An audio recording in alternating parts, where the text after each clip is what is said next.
Hi, my name is Samuel Haskins, and I will be giving you an introduction and organizational overview over Southern Cancer PC.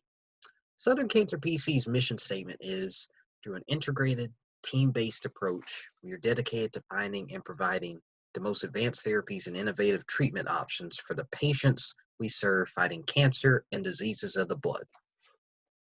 Southern Cancer Center PC is a private practice medical oncology group. It's located in southern Alabama. There are 5 locations along the Mississippi Gulf Coast, coastal Alabama, and Florida Panhandle. There are 3 locations in the Spring Hill Medical Center, the Providence Hospital, and the Mobile Infirmary. All 3 of these locations are in Mobile, Alabama. There's 1 location in Foley, Alabama, and 1 location in Daphne, Alabama. The staff consists of 9 medical oncology physicians, oncology, hematology, and 150 support staff. The core business consists of providing oncology care in both the inpatient business and outpatient business. And the inpatient business includes the specialty consultation and referral services for treatment of management of oncology and hematology hospitalized patients. An outpatient business includes about 4/5 of their overall business and includes outpatient consultation services, outpatient infusion services, dispensing of oral oncolytics, and appropriate diagnostic and staging services. Southern Cancer Center holds about 60% market share for oncology and hematology services in their geographical services area. The competitors for Southern Cancer PC include Infirmary Cancer Care, which is part of the Mobile Infirmary Health System, and Mitchell Cancer Center, which is part of the University of South Alabama Medical Services. As we focus on Southern Cancer Center and how they make strategic decisions to protect their viability and enhance operational efficiency, we will explore the tools available to them in the form of business analytics and IT infrastructure. One tool we felt was most impactful when exploring their IT infrastructure is a business analytical system called InfoDive. InfoDive is a business intelligence tool designed for medical practices. This web-based business intelligence solution provides the ability to quickly and easily analyze the internal data and compare your practice to others in a variety of areas, including productivity, marketing, revenue collection, and much more. With this system being web-based client system, the investment in infrastructure and maintenance was minimal. As quoted, the thin client system requires minimal configuration and use of resources while interacting with local operation systems for memory and storage. The reports available were structured to evaluate referral data with patient demographics, benchmark data specific to specialty, productivity data, data to support mitigation of risk for billing, compliance, and information to optimize revenue and profitability. These reports were pre-populated and queried the database from the practice management system, pharmacy and supply purchasing system, and electronic medical record. Now, when it comes to the critical success factors are variables or circumstances necessary, needed to make a business model successful. Now, when implemented correctly, critical success factors allow stakeholders to track the success of a business model. Southern Cancer Center identifies 4 critical success factors for its business processes that does include productivity, finance, coding, and referrals. Those critical success factors were monitored every month in a report provided by InfoDive called Key Report Packet, KRP. As you see in the diagram here, the KRP provides an insight into the trends of the critical success factors identified by the practice. If those trends need further evaluation, the data can be manipulated with additional filters and drilled down to a more granular view. Enterprise architecture is one of the most important and integral parts of any modern company's business model. The IT infrastructure and enterprise architecture components needed for Southern Cancer Center to implement the InfoDive system were minimal and streamlined. Current hardware was repurposed in the implementation, and with the system being a thin client, there was no need to purchase additional servers and interface solutions for the InfoDive rollout. All databases queried for reporting were additionally web-based, which included practice management tools, electronic medical records, and supply management systems demonstrated below. As we can see, the key features of the system listed are robust benchmarking, automated data updates and maintenance, complimentary educational webinars, no software to install from the thin client system, prepackaged business intelligence key report packets, which were automatically delivered, flexible user interface, which allows easy slicing and dicing of data, and of course, a fully secure and HIPAA compliant system.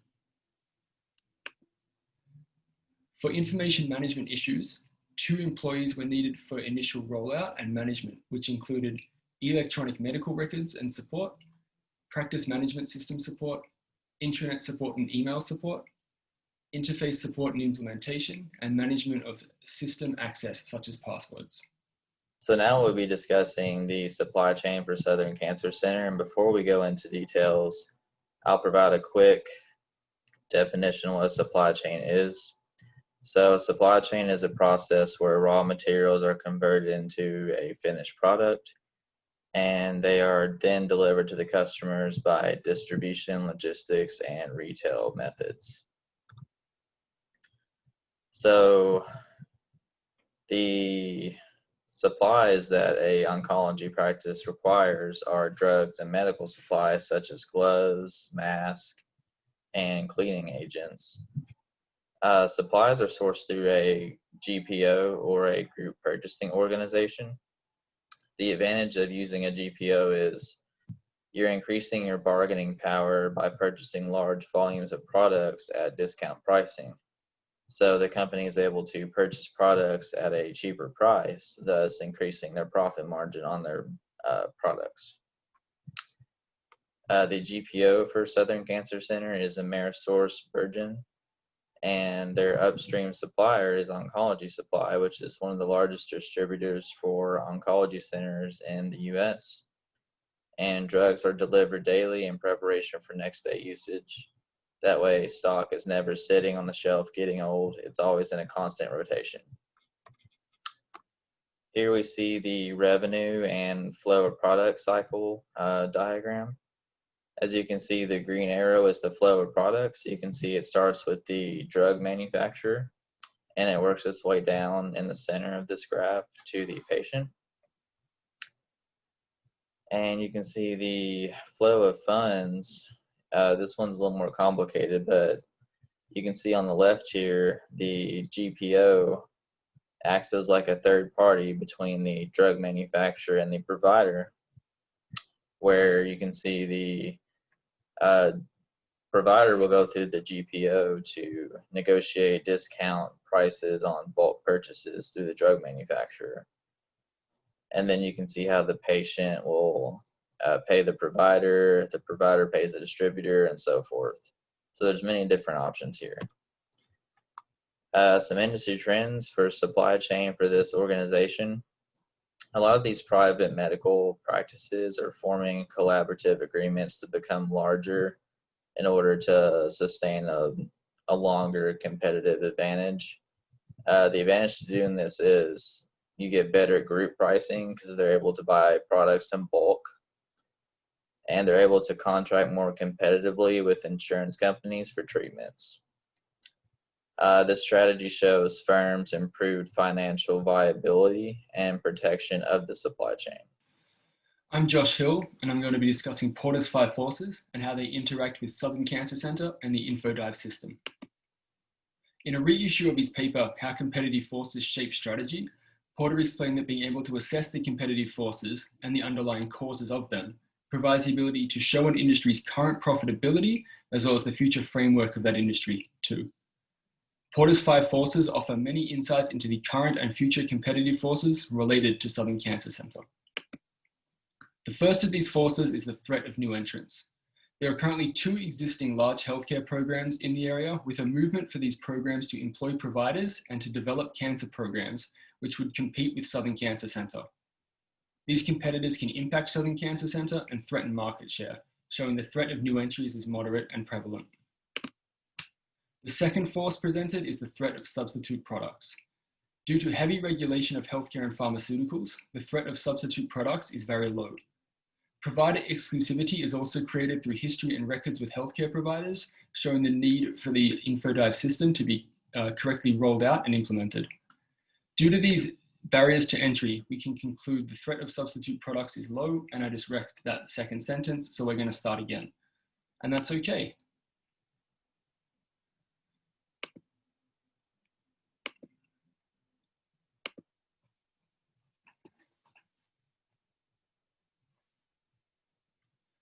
I'm Joshua Hill, and I'm going to be discussing Porter's 5 forces and how they interact with Southern Cancer Center and the InfoDive system. In a reissue of his paper, How Competitive Forces Shape Strategy, Porter explained that being able to assess the competitive forces and the underlying causes of them provides the ability to show an industry's current profitability rating, as well as the future framework of that industry too. Porter's 5 forces offer many insights into the current and future competitive forces related to Southern Cancer Center. The first of these forces is the threat of new entrants. There are currently 2 existing large healthcare programs in the area, with a movement for these programs to employ providers and develop cancer programs which would compete with Southern Cancer Center. These competitors can impact Southern Cancer Center and threaten market share, showing the threat of new entries is moderate but prevalent. The second force Porter spoke of was the threat of substitute products. Due to heavy regulation of healthcare and pharmaceuticals, the threat of substitute products is very low. Provider exclusivity is also created through history and records with healthcare providers, which is helped by the InfoDive system. Due to these barriers to entry, we can conclude the threat of substitute products is low. The third force Porter spoke of was the bargaining power of suppliers. Southern Cancer Center is part of a group purchasing organization named AmerisourceBergen through the wholesaler of its products, oncology supply. Suppliers have leverage present due to product exclusivity for set contracted terms with Southern Cancer Center. However, supplier power can be diminished due to the discount buying programs, making overall bargaining power moderate. The fourth force is the bargaining power of buyers.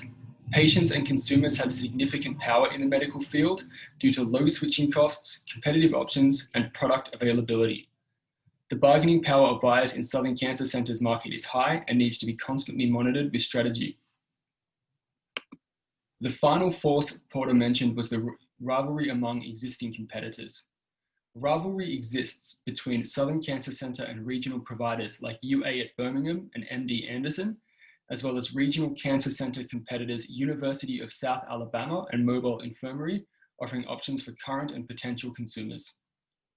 Due to existing competition, some aided by government funding, there is presently intense rivalry among existing competitors that needs to be factored into all strategic decisions. This is Chris Holland. I'd like to share with you the value chain analysis as it relates to the medical practice of Southern Cancer Center.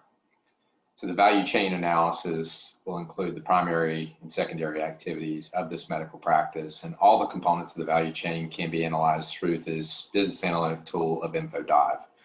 Primary activities include the inbound logistics, which are patient consults and product recommendations. This will be viewed or interfaced through the electronic medical record, and then the customer relation management system. As far as operations, the electronic medical record is the primary source of that, which is Flatiron, which was the manufacturer. That includes patient schedules, physician orders, and the diagnostic results that will be inbound through an HL7 interface. For the revenue cycle, as it relates to operations, there's a practice management tool, and that includes the patient and insurance financials, so payments from both of those sources and the reconciliation of those charges. The outbound logistics, again, the electronic medical record is a large part of that. And that includes the final product, which is the patient progress reports, and those are usually sent as a documentation to the referral source, maybe one provider or many providers. And then also from a customer service perspective, there's a patient portal for the patient to view their records, view and access their records through the electronic means of the patient portal. As far as marketing and sales, you have strategy based on the patient demographics that is, drawn out geographically as to where the opportunities are, and the ability to move clinics where patients need it the most. Direct to consumer, as it relates to marketing, that can be through social media venues like Facebook or Instagram, and then also television and radio, which is a large part of the service area that this practice services. Then you also have direct to referral source, which can be an in-person, face-to-face visit by a member of the marketing team or by one of the many providers within this practice. We talk about the secondary activities. We talk about, firm infrastructure, physician ownership with a board of directors represented by the physician group, this administrative team that carry out the operations of the practice, clinical staff, take care of patients, the diagnostic and support staff that actually provide resources that help the clinical staff take care of the patients. And then for the revenue cycle, the clerical and billing staff. Also, a part of the secondary activities is human resource management. For this practice, there was 1.5 FTEs related to this, and the primary responsibility was the onboarding of staff, and then also compliance associated with the onboarding, or in case there was some sort of separation, compliance related to that. So the procurement, we're talking about physician resources that can be billable. So we're talking about billable events for physician services, evaluation and management services, certain technical aspects of what they do, procedures that the physicians may perform. And then probably 80% of it would be the purchase of drugs and supplies. So that's billable events related to the treatment options for, the services that they provide. The wholesaler, again, was oncology supply for the pharmaceutical wholesaler, and that was part of the group purchasing organization of AmerisourceBergen, which gives them an opportunity for purchasing power with, the collaboration for a group purchasing organization. Then also billable events for treatments. We mentioned that just recently about, procedures that are done. So we talk about technology. A large portion of this is electronic medical record, and that was OncoEMR, Flatiron. Most of the communication that is done from a clinical perspective is done through this system. And the practice management tool, which is a huge part of the revenue cycle, which is Centricity system, which is a General Electric tool. And then all of this is kind of brought together through this business analytic tool of InfoDive, and it's done in real time. So all of these components of the value chain analysis can be analyzed through this business analytic tool of InfoDive. So kind of in summary, we have a medical practice of a group of providers, and the things that are important to them are the supply chain. You can see how they access these resources from an upstream perspective, and then also how they take care of patients from, as a customer, as a downstream perspective. And then we talked about the competitive threats related to this medical practice in the geographical area that they service, and how that's important to the patients of that community, so they don't have to travel and get services somewhere else. And then the most important thing, of course, is patient care. That's why physicians do what they do. What we talked about in this project is a business analytic tool that services a medical practice with many needs, and this tool does it quite well. We can see that from a marketing perspective, you have the ability to map out the opportunities geographically so that you know where those opportunities are and how you better serve the patients of these surrounding communities. Then from an operational perspective, what are you doing every day that demonstrates the efficiency and viability of the practice? And that can be seen in the dashboard here. And then also provider benchmarks. So not only benchmark your physicians among themselves, but also among the region and the nation to make sure that, for an episode of care that they're being as efficient as possible. And if you can do that, you have the ability to negotiate with payers for a value-based payment system. So if you are able to demonstrate that you could do something better than others, then you can share those savings with the payer.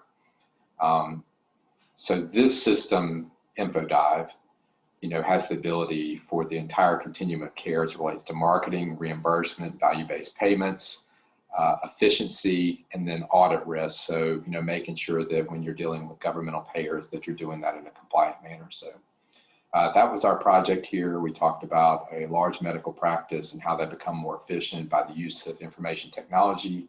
And that information technology in this project is InfoDive. So thank you for your time.